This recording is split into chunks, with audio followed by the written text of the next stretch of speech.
এদিক দিয়ে pressure cooker বসিয়ে দিলাম।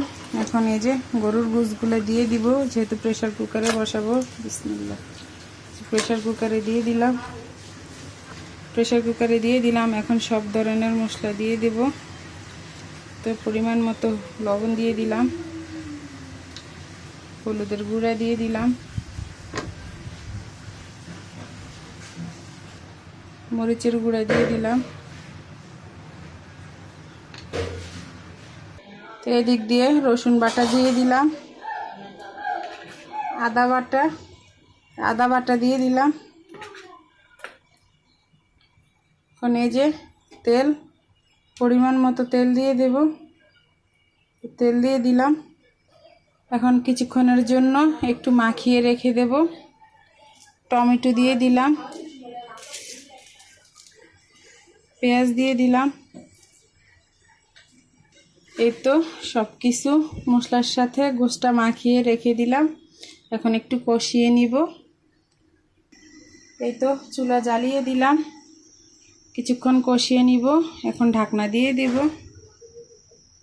এই তো ঢাকনা দিয়ে দিলাম। আর এদিক দিয়ে পাতিল বসিয়ে দিলাম আরেক চুলা। এখন বাটা মাছগুলা পাতিলে বসিয়ে দেব। বাটা মাছগুলো কাঁচা বসাবো। মাছটা দিয়ে দিলাম। এখন এই যে চিচিঙ্গাগুলো দিয়ে দেব মাছের সাথে, যেহেতু কাঁচা বসাবো। সব কিছু দিয়ে এই তো চিচিঙ্গাগুলো দিয়ে দিলাম। তো টমেটো দিয়ে দিলাম, পেঁয়াজ দিয়ে দিলাম, কাঁচামরিচ দিয়ে দিলাম,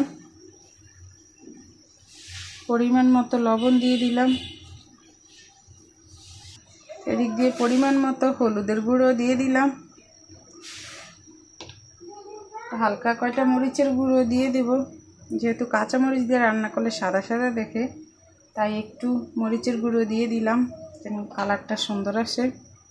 তো এদিক দিয়ে একটু রসুন বাটাও দিয়ে দিলাম, একটু আদা বাটাও দিয়ে দিলাম। এখন তেল দিয়ে দেব পরিমাণ মতো। এই যে তেল দিয়ে দিলাম।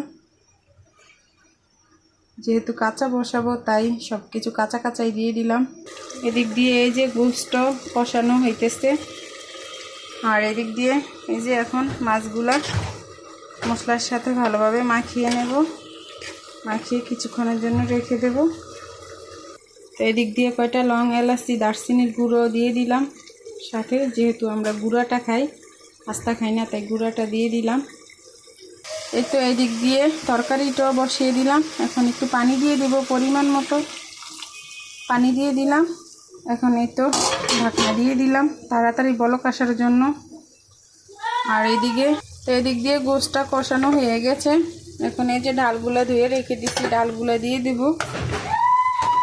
এই তো গোশটার সাথে ডালগুলা দিয়ে দিছি, একটু কষিয়ে নেব। তারপর আলুগুলা দিয়ে দেব, তারপর ঢাকনা দিয়ে দিব।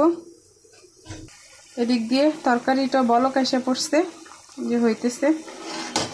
আর এদিক দিয়ে একটু ঢাকনাটাও দিয়ে দিলাম। তো এদিক দিয়ে ডালটা কষানো হয়ে গেছে। এখন এই যে আলুগুলা ধুয়ে রেখে দিছি, আলুগুলা দিয়ে দেব। এখন আলুগুলা দিয়ে দিলাম। আলুগুলা একটু ভালোভাবে ডালের সাথে আর গোছের সাথে মিক্স করে তারপর একটু কষিয়ে পানি দিয়ে দেব। তো এদিক দিয়ে আলুটা কষানো হয়ে গেছে। এখন পরিমাণ মতো পানি দিয়ে দেব।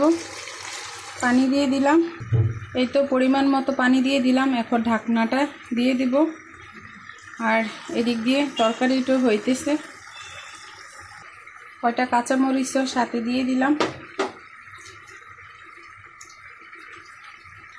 এই তো ঢাকনাটা দিয়ে দিলাম। 5-6টা শীষ দিয়ে নেব, তারপর রান্না কমপ্লিট হয়ে যাবে।